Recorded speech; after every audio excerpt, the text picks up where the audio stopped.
पूछा बाबा से तो बाबा जी ने बताया कि तुम्हारा सती तुम्हारे पिता दक्ष ने यज्ञ का आयोजन किया है, बस वही जा रहे हैं। कहा फिर हम यहाँ क्यों बैठे हैं, हम भी चलते हैं। कहा नहीं सती, हम अनाहूत हैं, हमें निमंत्रित नहीं किया गया है और निमंत्रण नहीं मिला है तो जाना नहीं चाहिए। कहा अरे वो मेरे पिता हैं, भला ऐसे कैसे नहीं जाऊं, वो मेरा मायके है और मायके में तो बेटियों का अधिकार होता ही है, निमंत्रण दे ना दे। भोले बाबा समझा रहे, फिर बात समझ में नहीं आ रही है, नहीं जाना चाहिए। कहा नहीं नहीं, काम की व्यस्तता होगी ना, इतना बड़ा यज्ञ का आयोजन है, कई तरह की जिम्मेदारी होगी और इसीलिए भूल गए होंगे, हो सकता है, या किसी को भेजा होगा, उन्होंने कहना भूल गया होगा। ऐसा कैसे हो सकता है कि मेरे पिता यज्ञ करे और मुझे याद ना करे। लेकिन फिर भी नहीं मानी सती समझाने पर, तो कहा कि कहीं देखा हर जतन बहु रही न दक्ष कुमारी, दिए मुख्य गण संग तव विदा किन्न त्रिपुरारी। कहीं देखा हर जतन बहु, कई प्रकार से समझाया, नाना प्रकार से समझाया। कहीं देखा हर जतन बहु रहे न दक्ष कुमारी। अगर ये जगत जननी होती ना तो समझ जाती ये कौन है, दक्ष कुमारी।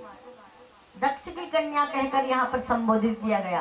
पहले जब कथा सुनने गई थी तब क्या कहा था, एक बार त्रेता जुग माही शंभु गए संग सती जग जननी भवानी। क्या कहा, संग सती जग जननी भवानी।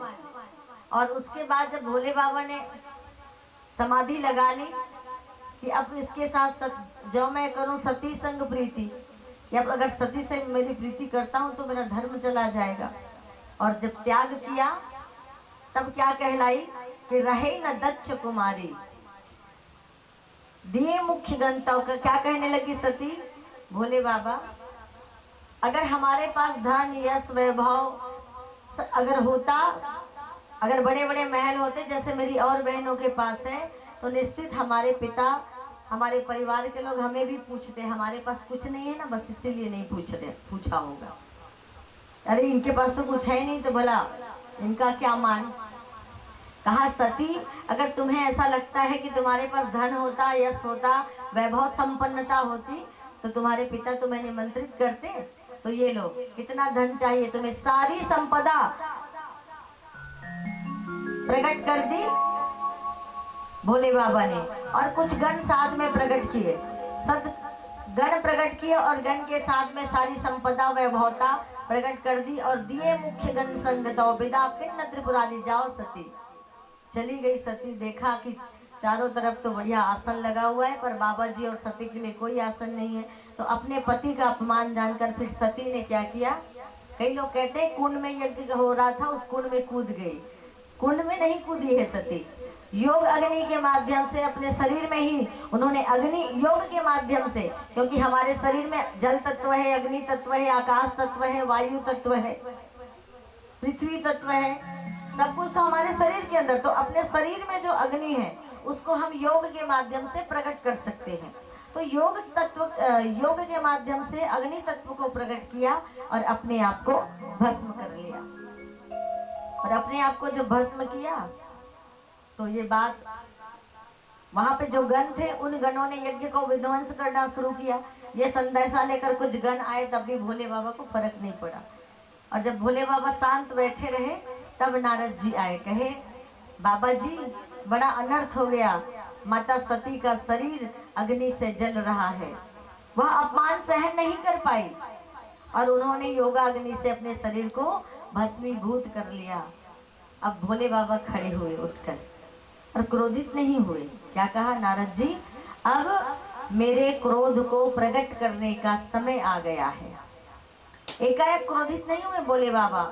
वो गंगा धाराए, शिव गंगा धाराए, जिसके सिर पर चांद के अंबर का दोहा बालकन, बोले विष्णु कहते हैं, विष्णु कहा अस बेहसी तब बोली सकल दिशिराज, बिलग बिलग होई चलो सब निज निज सहित समान।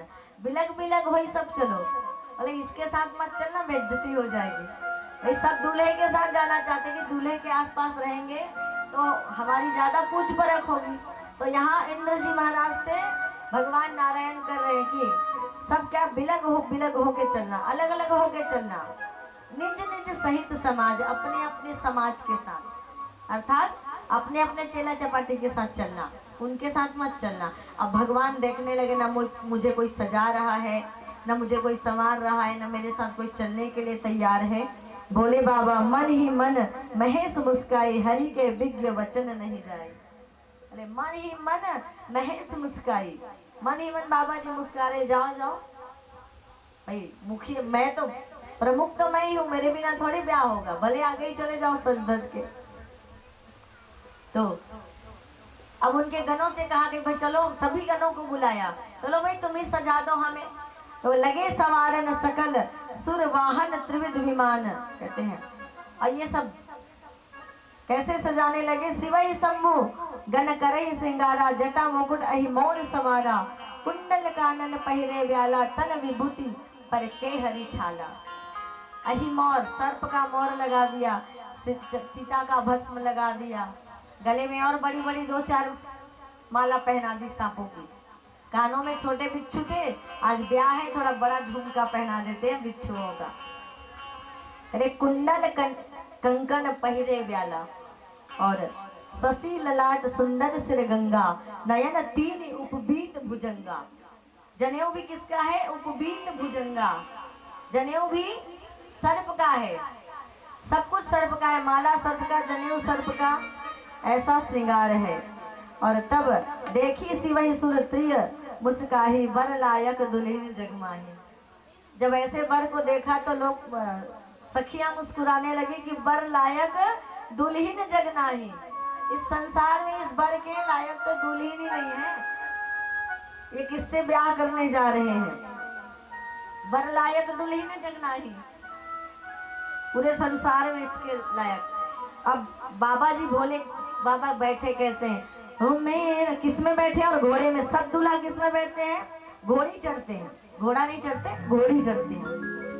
मेरा भोला है भंडारी, करता नंदी की सवारी, शंभुनाथ रे शंकर नाथ रे।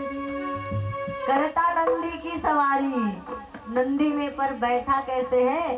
नंदी का मुख आगे है, बाबा इधर मुंह करके बैठे। किसी ने पूछा बाबा जी, एक देवता आके पूछे ये आप उल्टा क्यों बैठे हो? कम से कम सीधे तो बैठ जाओ। नंदी का मुंह उधर है और आप इधर मुंह करके बैठे हो, बारात आपको इधर जाना है, तो कोई आपका पीठ थोड़े ही देखेगा भाई, आपका चेहरा देखेगा। सब दूल्हा का चेहरा देखना चाहते हैं।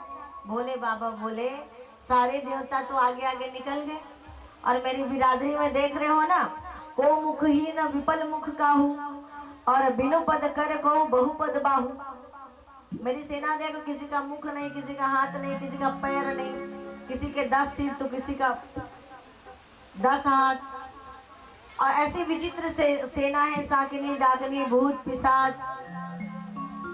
तो इस सेना का, इस बाराती का ध्यान कौन रखेगा? बोले सारे देवता तो निकल गए भी, किसी ने जिम्मेदारी नहीं ली। तो आगे आगे के गणों को, आगे के बाराती को नंदी देख रहे हैं, नंदी संभाल रहे हैं, और पीछे के बाराती को देख के मैं संभाल रहा हूँ, इसलिए पीछे मुंह करके बैठा हूँ। बोले भोले बाबा की जय। बोले पीछे को मैं संभाल रहा हूँ, आगे नंदी संभाल रहा है। अब सारे देवता क्रम से आते गए, मेरा नाम बस खाली। बोले अरे नहीं, मैं नहीं हूँ। नारायण ने कहा अच्छा तुम नहीं हो? मैना रानी प्रसन्न हो रही है, जब बाराती इतने सुंदर तो दुल्हा कैसा होगा? किसने सजा दिया है इतना श्रृंगार करके? बारातियों को किसने सजा दिया है इतना श्रृंगार करके? अब एक एक देवता सबको दूल्हा समझ लेती है, सबने ऐसा श्रृंगार किया है। बोले कहा मैं भी नहीं हूँ, सारे निकल गए। अब इधर बिना मुख वाले, बहुत मुख वाले, 3 आंख 4 आंख 5 आंख वाले जब आए तो कहते हैं शिव समाज जब देखने लागे, बिडर चले वाहन सब भागे। शिव के समाज को देखा तो सब डर के मारे भागने लगे। बच्चे तो अपने प्राण बचाकर दौड़ते दौड़ते हाफते हाफते माँ के पास। बोले अरे माँ आज क्या हो गया? सारे भूत प्रेत हमारे नगर में आ गए, हम तो प्राण बचा के भागते आ रहे हैं।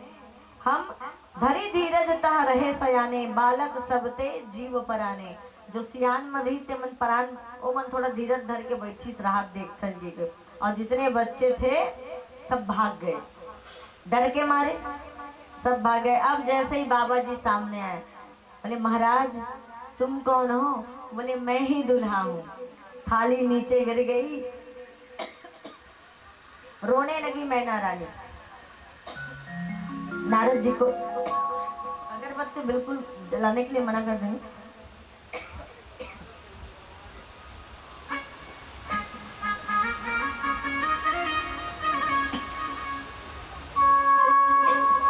मैना रानी ने नारद जी को खूब कोसा।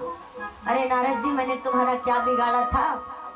ब्रह्मा जी लगन पत्रिका लेकर आ गए, तुमने तो कहा था कर्पूर गौरम करुणावतारम, ना जाने कितनी डींगे मारी थी। ये दूल्हा है, शरीर पर न जाने काहे का राख लगा है, तन पर के हरी छाया छाला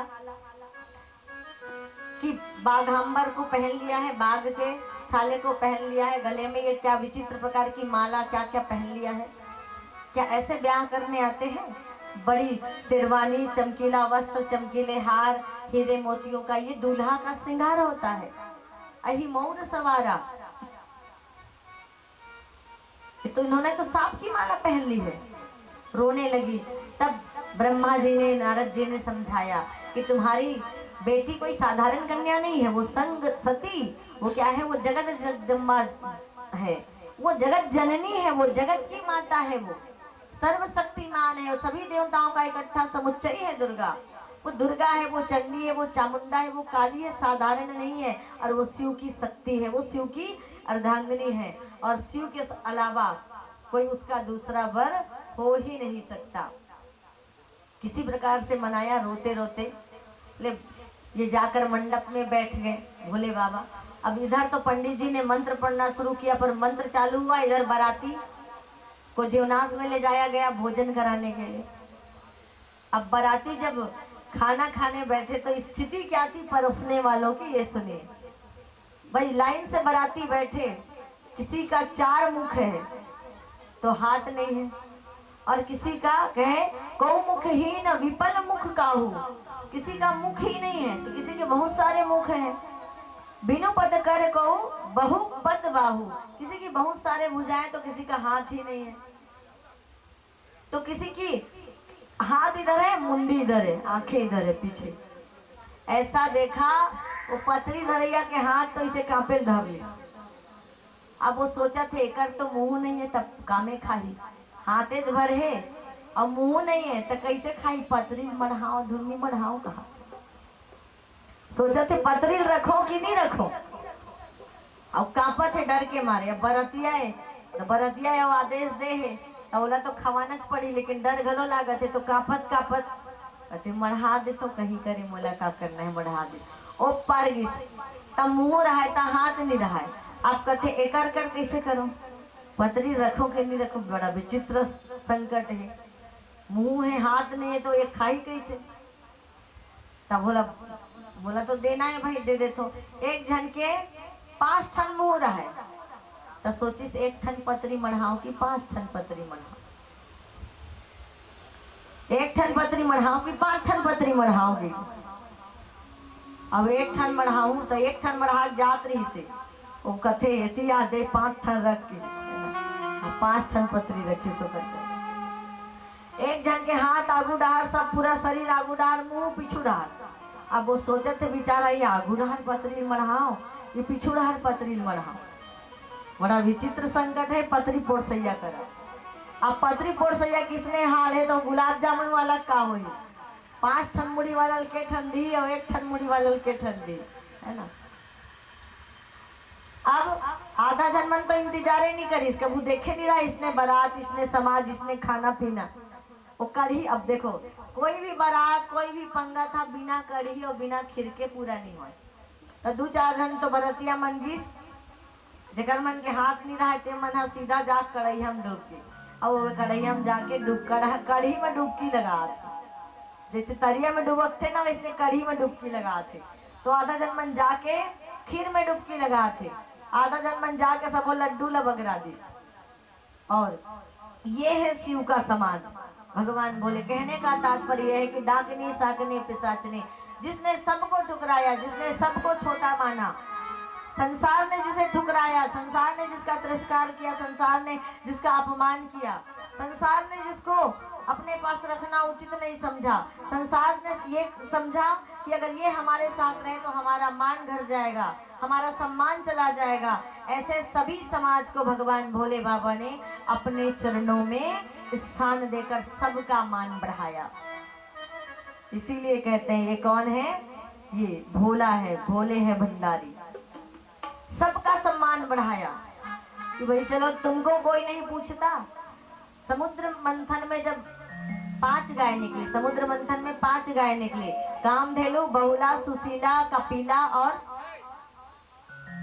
कामधेनु, सुशीला, बहुला, कपिला और सुरभि, 5 गाय निकली।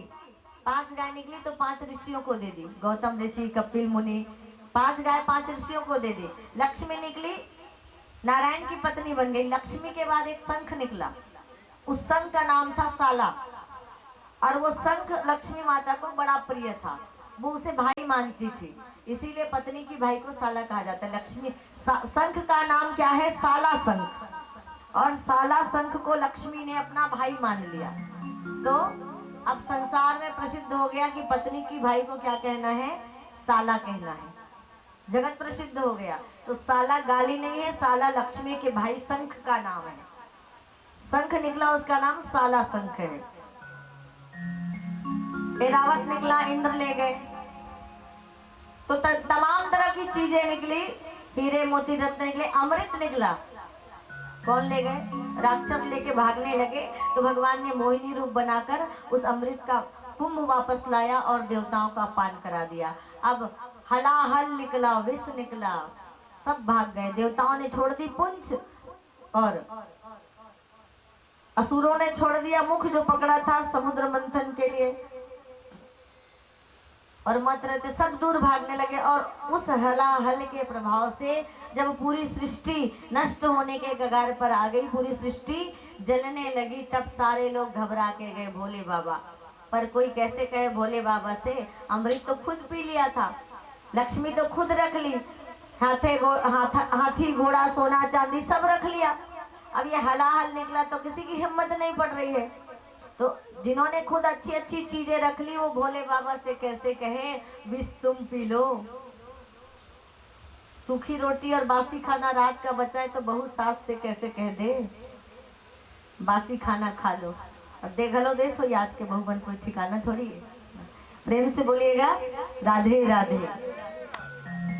कैसे पुरुषों से कम नहीं था तब शौर्य नारियों का।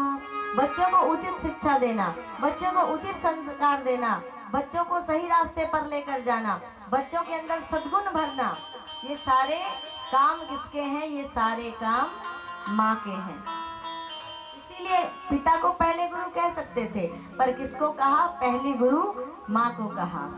बच्चों में तेज भरना है काम देवियों का, बच्चों में तेज भरना था काम देवियों का।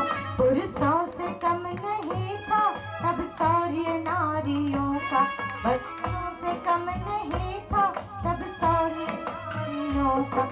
सीता शकुंतला को, सीता शकुंतला को मद कैद में बिठाओ, सीता शकुंतला को मद कैद में बिठाओ।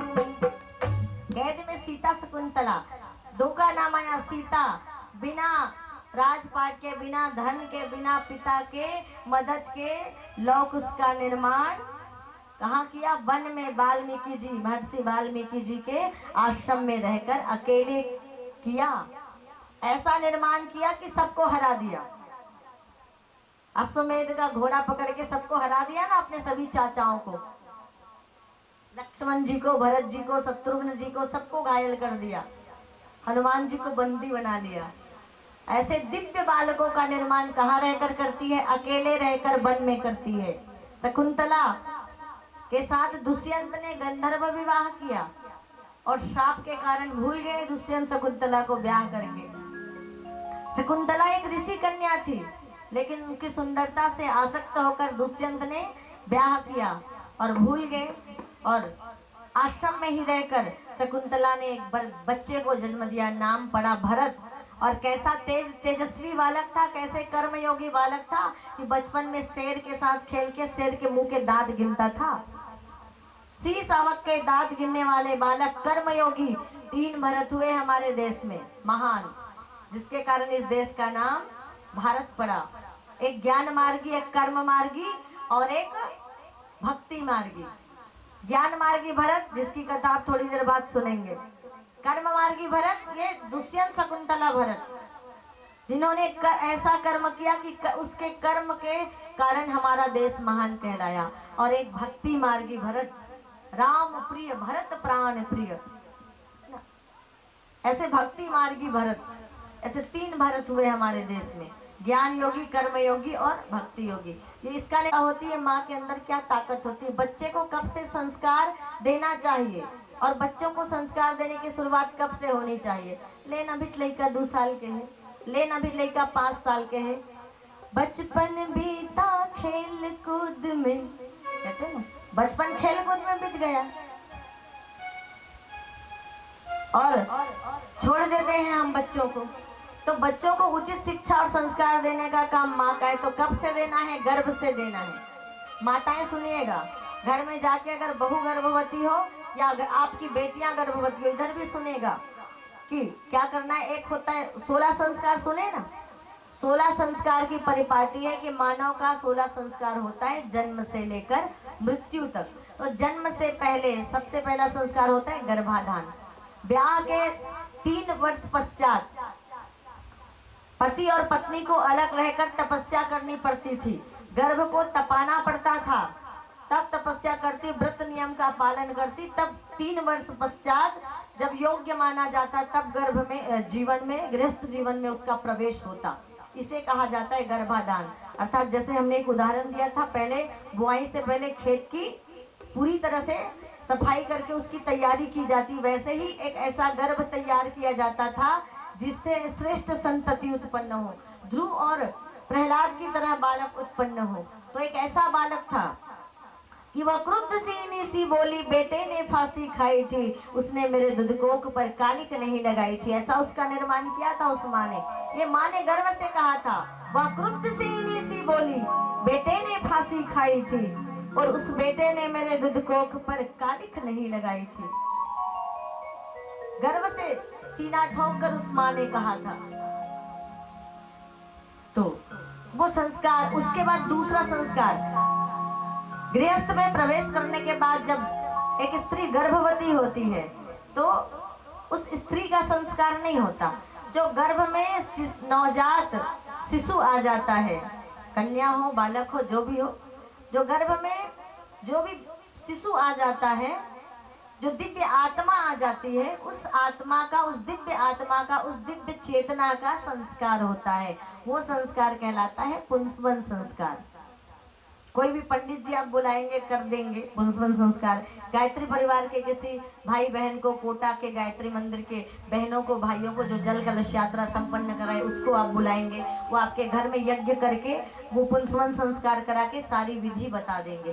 3 प्रकार की औषधि दी जाती है कि गिलोय, पीपल और बरगद के छाल। गिलोय का रस जो है निकाला जाता है और पीपल के पत्ते पीसकर उसका रस निकाला जाता है, पीपल के नए पत्ते, और बट वृक्ष की छाल मिलाई जाती है। गिलोय को अमृता कहा गया है आयुर्वेद में, और वट वृक्ष को विशालता और दृढ़ता का प्रतीक माना गया है। आज व्यक्ति गिरगिट की तरह रंग बदलता है, उसकी खुद की वाणी में का कोई भरोसा नहीं होता कब अपनी बात बदल दे। तो दृढ़ता हो, बच्चे के अंदर स्थिरता हो, उसके अंदर बट वृक्ष विशाल होता है, उस बट वृक्ष में विशालता होती है, वो विशालता, वो दृढ़ता, वो दिव्यता के सारे गुण जो बट वृक्ष में है वो उसके अंदर आए, इसलिए वो अमृता, अर्थात वो बच्चा निरोगी रहे इसलिए गिलोय, चिरंजीवी हो इसलिए गिलोय। और पीपल को देव योनि का वृक्ष माना गया है। गीता में भगवान ने कहा है 10वें अध्याय में, वृक्षों में मैं, छंदों में मैं गायत्री और वृक्षों में मैं पीपल हूँ, नदियों में गंगा हूँ, बहने वालों में जैसे गंगा श्रेष्ठ कहते हैं, तो वैसे ही झगड़ा बेटा बाप लड़ाई, और बना आज है जाने दुश्मन अपना सगा भाई। ये तो घर घर की कहानी बदलो ओ भैया, ये तो घर घर की कहानी बदलो ओ भैया। सास बहू करती है झगड़ा, सास और बहू की लड़ाई तो होती है घर में। कभी सास बहू को लड़े तो कभी सास बहू को तो कभी बहू सास को। और जिस घर की बहू अच्छी उस घर की सास खूंखार, और जिस घर की सास अच्छी उस घर की बहू बैलेंस। कहीं कहीं ऐसा घर होता है जहाँ पर दोनों तरफ, क्योंकि ताली तो एक हाथ से बजती ही नहीं है ना, ताली एक हाथ से कभी नहीं बजती। और माताएं ही माताओं की दुश्मन है ना। तो क्या कहा, किसी ने बहुत सुंदर कविता लिखी। शायद रूठ गई नारी से उसकी ही तकदीर, शायद रूठ गई नारी से उसकी ही तकदीर, उसकी तोड़ी गई प्यार की सोने की जंजीर, सही न जाती थी। नारी के रूप नारियां त्याग और बलिदान के प्रति मूर्तियां थी। नारी श्रद्धा है, सुचिता है, स्नेह मूर्ति साकार है। नारी श्रद्धा है, सुचिता है, स्नेह मूर्ति साकार है।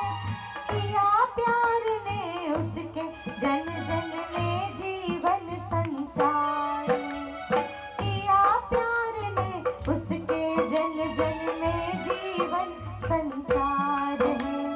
इसे न बेचो गलियारों में, इसे न बेचो गलियारों में, नारी श्रद्धा है।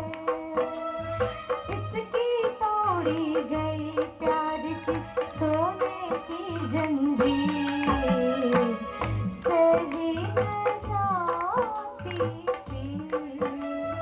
और बेटे को लड़की देखने भेजते हो तो क्या कहते हो, सुंदर होना चाहिए, कहती है कि नहीं बहने, बने गोरिया सल देख बे रे किसी को थे, है ना। अब बोला आजकल देखे जाए कि महिला मन के घरों परंपरा है, काली हो गए तो रिजेक्ट। सुंदरता बन गई प्यार का अगर कहीं आधार, सुंदरता बन गई प्यार का अगर कहीं आधार, तो फिर कम सुंदर कन्या को कौन करेगा प्यार, तो फिर कम सुंदर कन्या को कौन करेगा प्यार। पहले दाई मला पूछबे देखे रहे हो नहीं देख रहे, बाबा मला पूछू देखे गे रे बाबा नहीं गे रहे ना, हमारे बाबू मन जागता है कर दे सियान मन बैठे है ना। अब तो ऐसे छाड़ते हैं जैसे बाजार में कोई सब्जी छाट रहे हैं, फल की दुकान में कोई फल छाट रहे हैं, छाड़ते कि नहीं।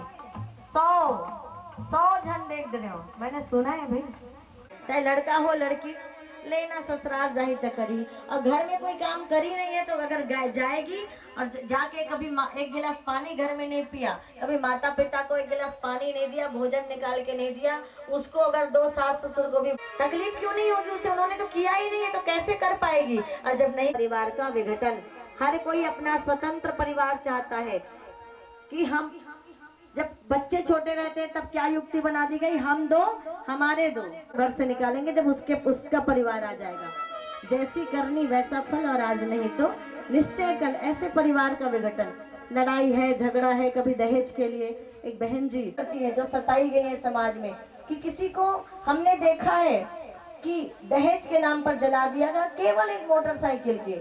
हम उस बहन को जानते हैं जिसको मोटरसाइकिल के लिए जला दिया गया, हम उस बहन को जानते हैं जिसके लिए दहेज के लिए उसको जहर पिला के फांसी पे तख्ते पे टांग दिया गया। तो बहन जी मुस्कुराते, मतलब बोला तो बिल्कुल मालूम दहेज में कृष्णा भाई पूछते कि नहीं। अब अभी तो जैसे ही बारात पहुंची, देखना उधर तो मारी हुई सजा के रखी हुई काय है देख, है ना। अब पता चला कि अच्छी अच्छी चीज अब बुझाए दिया, मारती उतार दी। अब वो पड़ोसन आ गए सबसे, अब पता नहीं पड़ोसन कैसे काय काय ऐसे अतलज फोकला मतलब स्टील के। अच्छा तब पीतल के दी दिल पठौआ भर के बोरी में भर के टांगे रख पीतल पीतल के आई दिला बोरी में भर के पठौआ में टांग थो और वही फोकला फोकला भर थो वही मन काम आते कि नहीं आए। अब मांझे ढल लगे कि स्टील स्टील निकाल दो और बाकी सब लोग ऊपर में। तो आपको सुना थे नामा बिचारी है चाय बना थे सहेली बन काय कही बहुत सोचे थे अभी नवा नवा हूँ और बाद मन में तो पहले भेद आ गए अपमान करे तो पड़ोसी करा दहेज नहीं आहेगे के अगर कोई दहेज सहेली मन दहेज के बात करे ना जितना माता पिता बेटी के हो ना सबसे पहले बेटी वाला मन संकल्प लो आज जबका बेटी के माता पिता हो सब संकल्प लो दे दहेज मांगे हो दहेज के लोभी रही ना ओकर घर अपन बेटी के बिहाव कबू नहीं करन के बिल्कुल एक बार कौन कौन संकल्प ले चलो जे दहेज का जलाए बर भेजू का बेटी ने जलाए बर भेजू की फांसी टांगे पर भेज करने वाली बना दूंगी मैं ठीक है मेरे पास भेज देना संपर्क करके। पर ऐसे लोभियों के पास के घर में बेटियों का ब्याह मत करना नहीं करेंगे कि बोए जाते हैं बेटे उग जाती है बेटियां खाद पानी बेटों को तो लहलहाती है बेटियां और छोटी पर ठेले जाते हैं बेटे तो चढ़ जाती है बेटियां हर तरह से अगर गिरते गिराते बेटे तो संभालती है बेटियां हर तरह से रोते रुलाते बेटे तो हंसाती है बेटियां और ऐसे होती है प्यारी बेटियां ऐसी होती है प्यारी बेटियां ऐसी प्यारी बेटियों को देखिए आज कौन है एक बार प्रति कहा कि ब्रह्मवादिनी और ब्रह्मवादिनी शब्द का भाष्य करते हुए ब्रह्मवादिनी मतलब ब्रह्म का प्रवचन करने वाली को ब्रह्मवादिनी कहा जाता है। ब्रह्मवादिनी और ब्रह्मवादिनी उन बहनों का बोले जिनका जनेऊ संस्कार नहीं होता उसको गायत्री नहीं मिलती जिसको गायत्री नहीं मिलती उसको भागवत का व्यास का अधिकार नहीं। तो मेरे भाइयों बहनों पहले इसका वर्णन हमको वेदों में मिलता है बृहदारण्यक में मिलता है कि विवाह से पहले अध्ययन की कमी होगी हो सकता है या फिर बताना नहीं चाहते होंगे इसलिए ऐसा कह देते होंगे।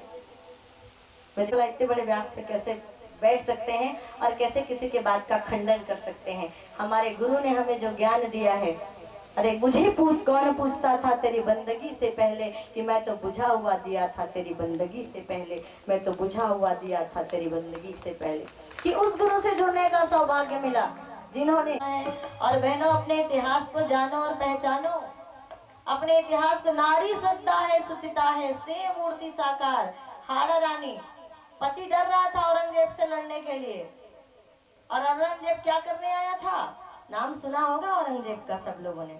औरंगजेब आया था पड़ोस की बहन का अपहरण करने बड़ी सुंदर थी सुशील थी ब्याह हो रहा था अपहरण करने आया था। उस हाड़ा रानी ने कहा अपने चित्तौड़गंज के राजकुमार को अपने पति को जाओ बहन की रक्षा करो। बोले हाँ कल ही तो हमारा ब्याह हुआ है अगर मारा गया तो तुम विधवा हो जाओगी वैवाहिक जीवन का सुख नहीं भोग पाएंगे।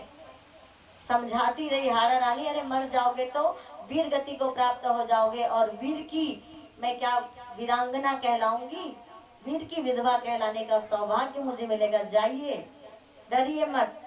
नहीं गए तो क्या किया तलवार थी दीवार में क्षत्रिय थी हाड़ा रानी राजपुतानी थी हाड़ा रानी दीवार पे म्यान थी म्यान में तलवार थी तलवार निकाली और अपना गला काट के अपने पति के हाथों में दे दिया और विजय प्राप्त करके औरंगजेब को हरा के लौटे।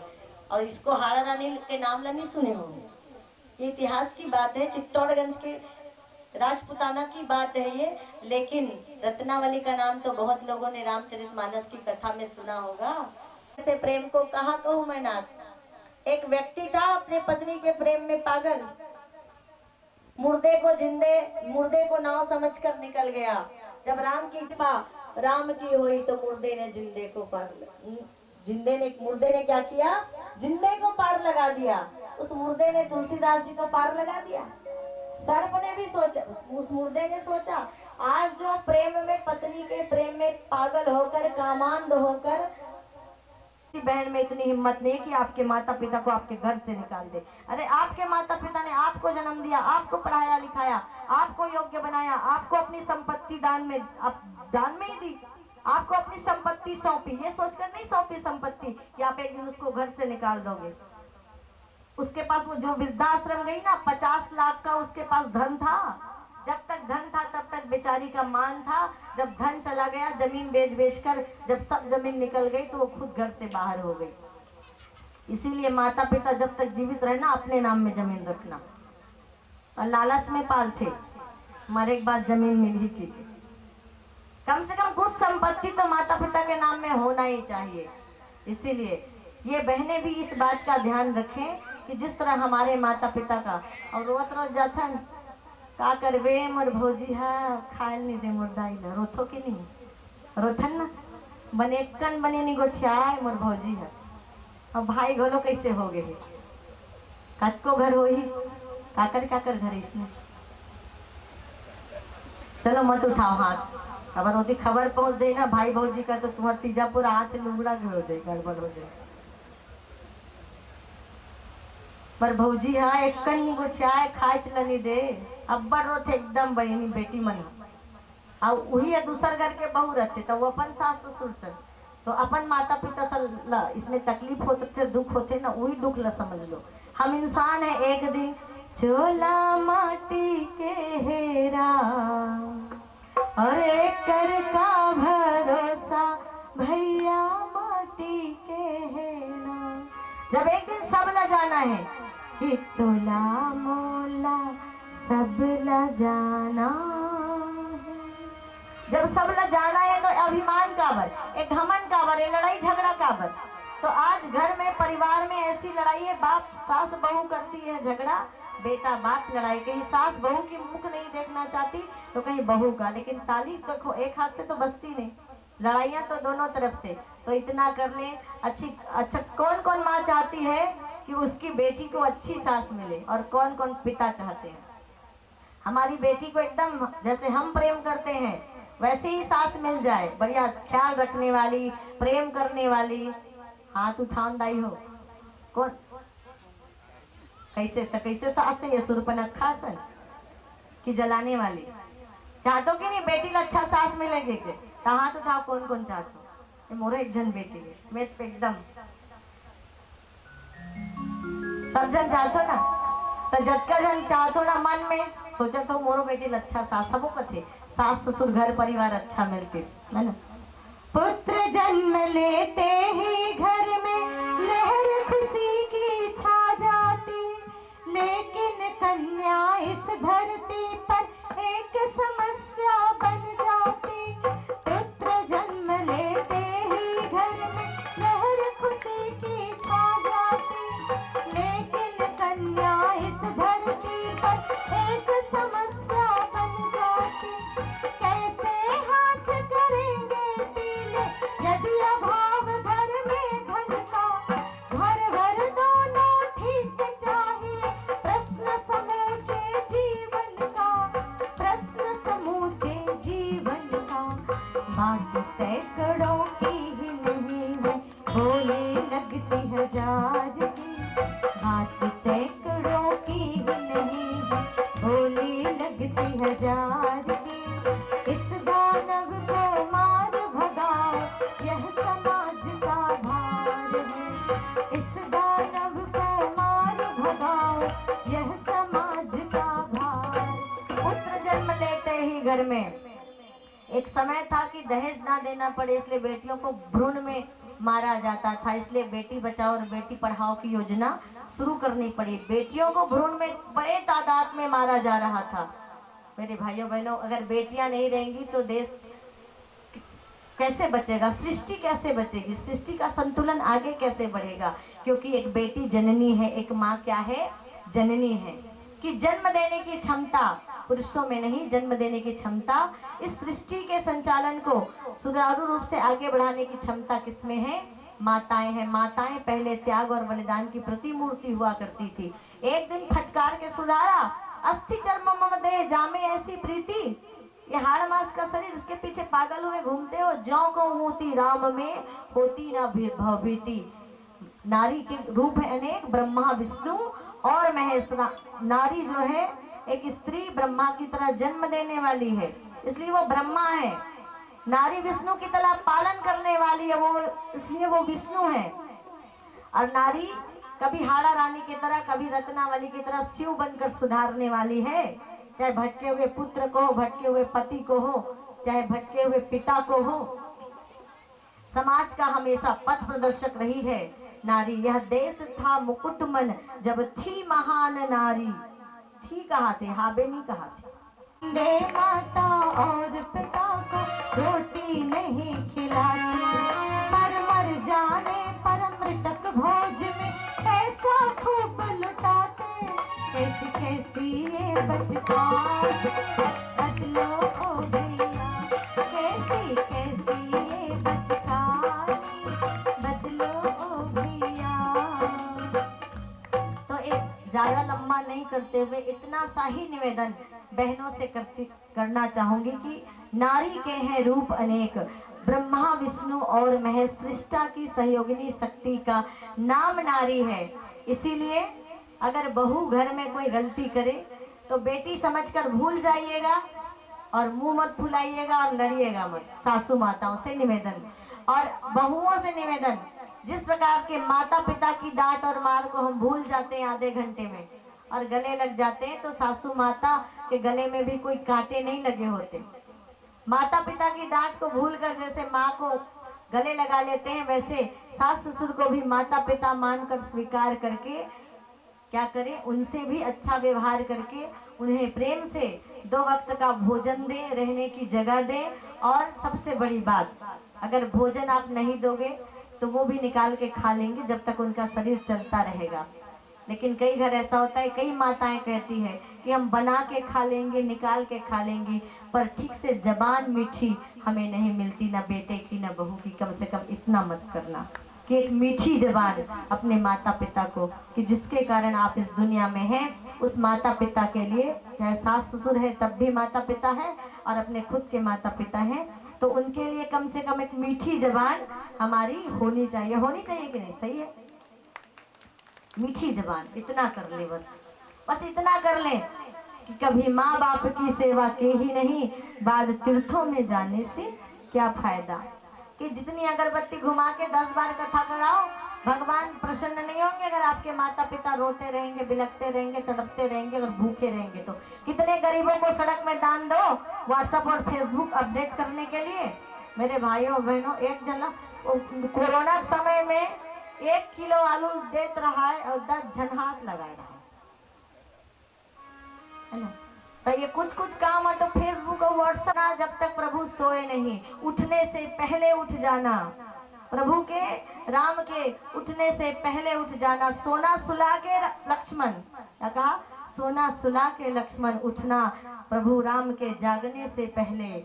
और स्वप्न में भी कभी राम के लिए तुम्हारे मन में, स्वप्न में भी राम के लिए तुम्हारे मन में दुर्भावना नहीं आनी चाहिए। अगर दुर्भावना तुम्हारे मन में आ गई लक्ष्मण, तो मुझे कभी अपना मुख मत दिखाना। काका, मुझे कभी अपना मुख मत दिखाना। कहे माँ, मैं जीते जी जब तक मैं रहूंगा और जागृत रहूंगा, तो उस जागृत अवस्था में प्रभु राम मेरे भैया के लिए कभी मेरे मन में ईर्ष्या नहीं आएगी, दुर्भावना नहीं आएगी। लेकिन सपने का तो कोई भरोसा नहीं माँ। सपना तो कुछ भी देख सकता है आदमी रात में सोए सोए, जिसका विचार ना होता हो उसका भी सपना आ जाता है। तो सपने का क्या भरोसा माँ?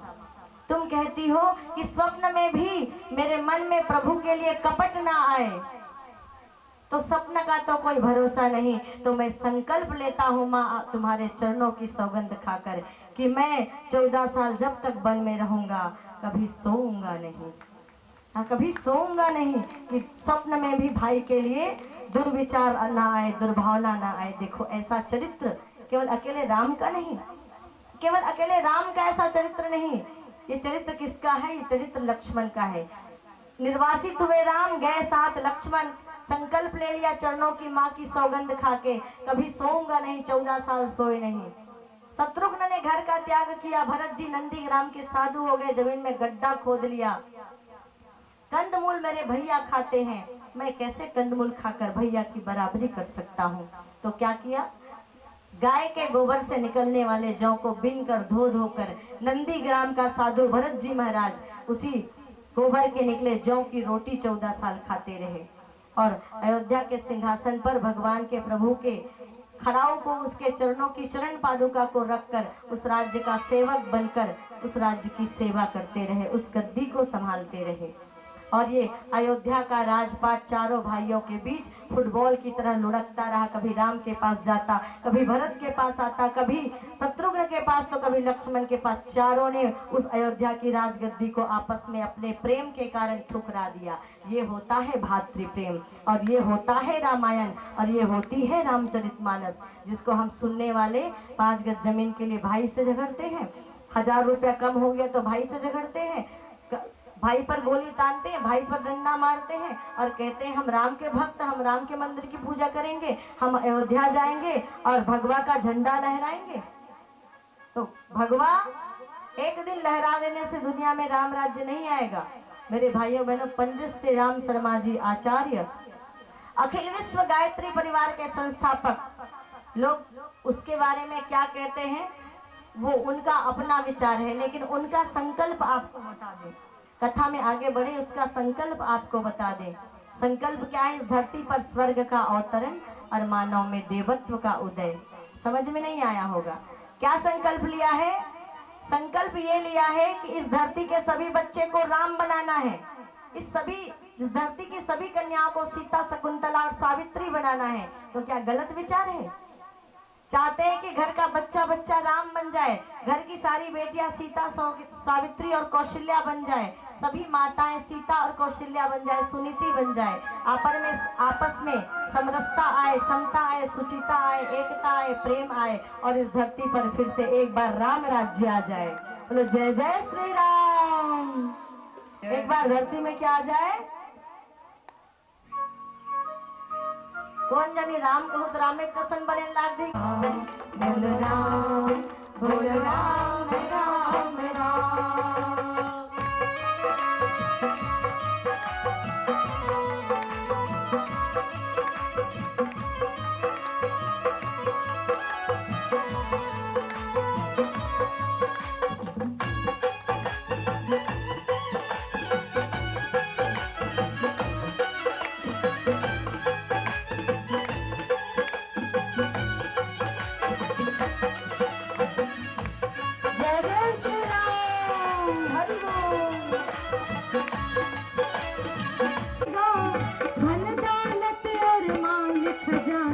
यही पड़ा रह जाएगा। बोल राम, बोल राम, बोल राम, राम राम। हम सब कौन हैं? आप और हम सब माया के दीवाने हैं, धन दौलत के दीवाने हैं, और उस धन और उस रुपया पैसा के सामने ना बाप बड़ा ना भैया, सबसे बड़ा यही हो रहा है कि नहीं? तो फिर रामायण कैसे सुनते हैं? और रामायण सुनते उसका असर हो रहा है? अब्बड़ में हो गए, हिचकर अटक गए, कथा हो ध्रुव वाला कहाँ गए? वो ध्रुव वाला हम तब तक नहीं जान जब तक राम राज्य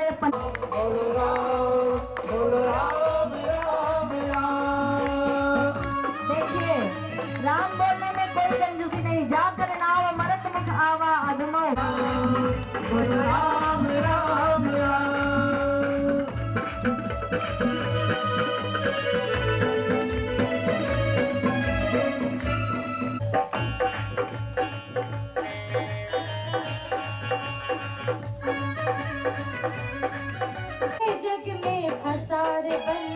जपले हरि के नाम को, तू करता तू मेरा मेरी, छोड़ दे इस अभिमान को। झूठे जग में फंसा है बंदे, जपले हरि के नाम को। सुर मचाओ गले गले, बलराम बलराम राम राम, बलराम बलराम राम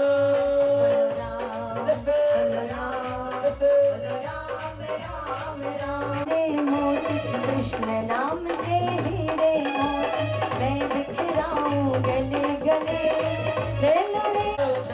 बचाओ गले गले।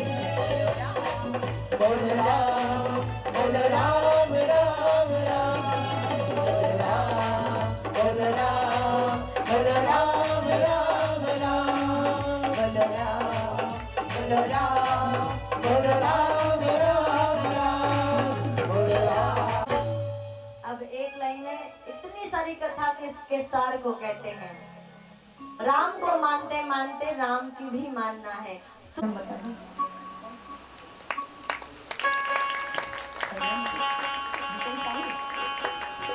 जितेंद्र निर्मलकर जी आपका भी व्यासपीठ, सौखी मरावे जी आपका भी व्यासपीठ से सम्मान है। आप यहाँ पर खरकेना से कथा श्रवण करने पहुँचे हैं। अरुण साहू जी आपका भी व्यासपीठ से यहाँ पर सम्मान है, बहुत बहुत स्वागत है। यमुना साहू जी आपका भी व्यासपीठ से सम्मान है।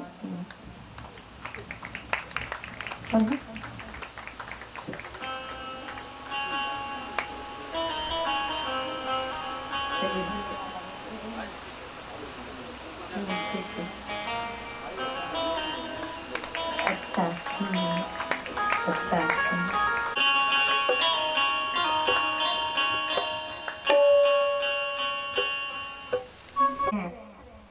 परीक्षित ने पूछा फिर आगे ध्रुव जी कुछ बोल क्यों नहीं रहे? बोले आता कहाँ है बोलना, स्तुति कैसे करे, अभी तो स्कूल गया ही नहीं था, मंत्र तो कुछ सीखा नहीं है, तो क्या बोले?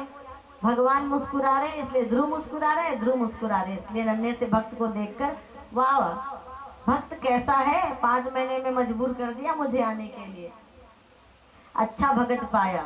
और ये सुंदर झांकी का श्री सुखदेव जी महाराज ने राजा परीक्षित को दर्शन कराया कि एक तरफ तीनों लोकों के स्वामी और एक तरफ नन्हा सा बालक खड़ा है। नन्हा सा बालक खड़ा है और जब भगवान ने अपने शंख को ध्रुव के कपोलों से छुलाया तो ध्रुव जी महाराज के अंदर आत्मज्ञान प्रकट हो गया और ध्रुव जी महाराज ने फिर अब कई मंत्रों से स्तुति की भगवान की, और कई मंत्रों से स्तुति करने के पश्चात कहते थे अब संसार की माया नहीं है मेरे अंदर, अब प्रभु आपका दर्शन हो गया है, अब राजपाट का लालच नहीं, राजा मेरे पिता उत्तानपाद की गोदी में बैठने का भी लालच नहीं है, क्योंकि अब तो मुझे आपकी गोदी मिल गई है, अब तो मैं आपकी गोदी में बैठना चाहता हूँ, बैठ गया हूँ। तो उस गोदी, अब भगवान की गोदी के सामने फिर ये संसार का कोई पद, कोई गद्दी बड़ी नहीं हो सकती। कहा अरे नहीं ध्रुव, सांसारिक जिम्मेदारी भी निभानी है, इसलिए जाओ। पिता को नारद जी के द्वारा बात पता चली, पिता पछता रहे हैं, माँ पछता रही है। ध्रुव के स्वागत की तैयारी हुई, अचल पद का वरदान दिया, कई वर्ष तक सुखों का राज्य भोगोगे, उसके बाद जब मृत्यु का समय आएगा तब तुम्हें अचल पद दिया जाएगा। और जब मृत्यु का समय आया तो ध्रुव को कहाँ मिला? कई हजार वर्षों तक ध्रुव ने राज्य किया, और ध्रुव के राज्य के पश्चात जब उसकी मृत्यु हुई तो सप्त ऋषियों के मंडल के ऊपर में उत्तर दिशा में ध्रुव तारा चमकता है, वही अचल पद। अचल पद की जब तक ये सूरज चांद रहेगा, ध्रुव तारे के नाम से तुम्हारा नाम इस संसार में जगमगाता रहेगा। ध्रुव 5 साल में भगवान, 5 महीने में, क्योंकि 4.5 साल का था, 5 महीने तपस्या की, 5 वर्ष की आयु पूरी हुई और बालक ध्रुव ने 5 महीने में भगवान का दर्शन पा लिया। बोले कि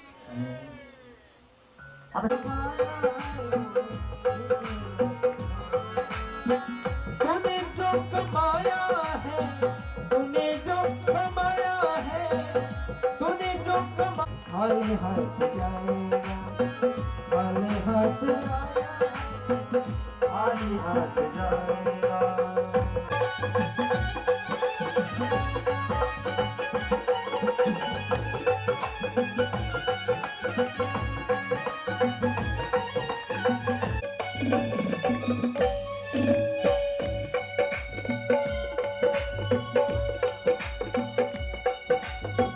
जब तक की सांसें हैं तब तक जाएगा, रिश्ता टूट जाएगा, सांस रुक जाएगा, रिश्ता टूट जाएगा। तूने जो कमाया है वो दूसरा ही खाएगा, तूने जो कमाया है वो दूसरा ही खाएगा।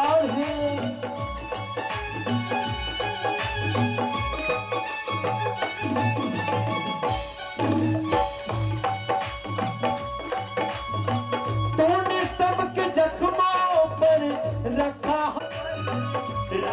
है समय, तूने सबके जख्मों कहिए कि साइत ना दीजिए, कि साइत ना दीजिए, जामे कुटुम समान, और मैं भी भूखा न रहूं, साधु न भूखा जाए। यही कामना करें। रखा हर समय मलहम तूने सबके जख्मों पर, रखा हर समय मलहम, और बाद मरने के तुझको न पाएगा, बाद मरने के तुझको कोई रख न पाएगा। तूने जो कमाया, तूने जो कमाया है, तूने जो कमाया है, तूने जो कमाया है वो दूसरा है, खाली हाथ जाएगा, खाली हाथ आया है, खाली हाथ जाएगा। आप क्या करेंगे? बोले भागवत भगवान की, दोनों हाथ उठा के जो, दोनों हाथ उठा के जो ताली को बजाएगा। वक्त आखिरी तुझको यही सौंप जाएगा, वक्त आखिरी तुझको यही सौंप जाएगा। तूने जो कमाएगा, तूने जो कमाया है वो दूसरा खाएगा। खाली हाथ आया है, खाली हाथ जाएगा, खाली हाथ आया है, खाली हाथ जाएगा। काम हो रहा है तेरा आपकी कृपा से सब काम हो रहा है।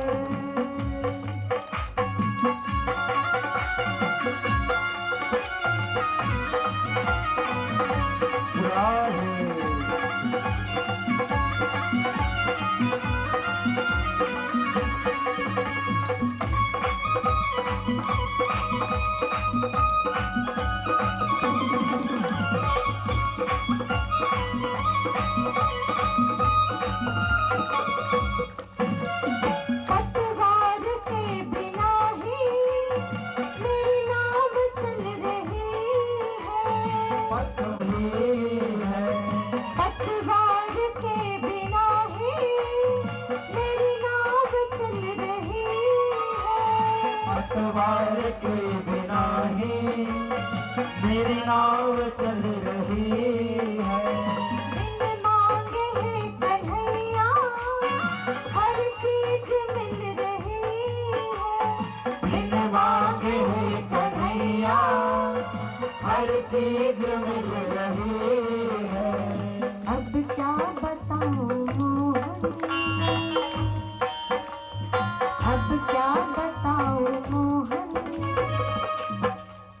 आराम हो रहा है, अब क्या बताऊं मोहन, आराम हो रहा है। मेरा आपकी कृपा से सब काम हो रहा है, मेरा आपकी कृपा से सब काम हो रहा है।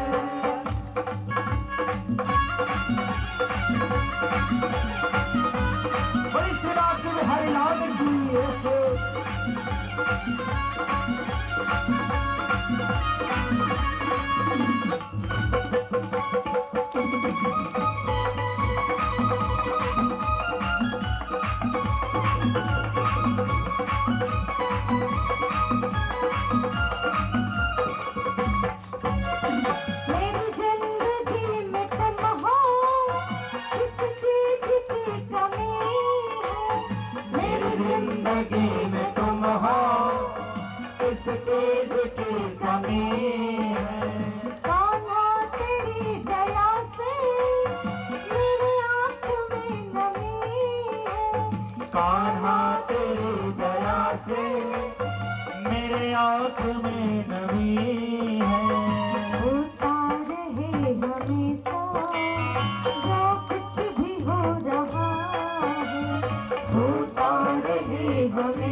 से सब काम हो रहा है।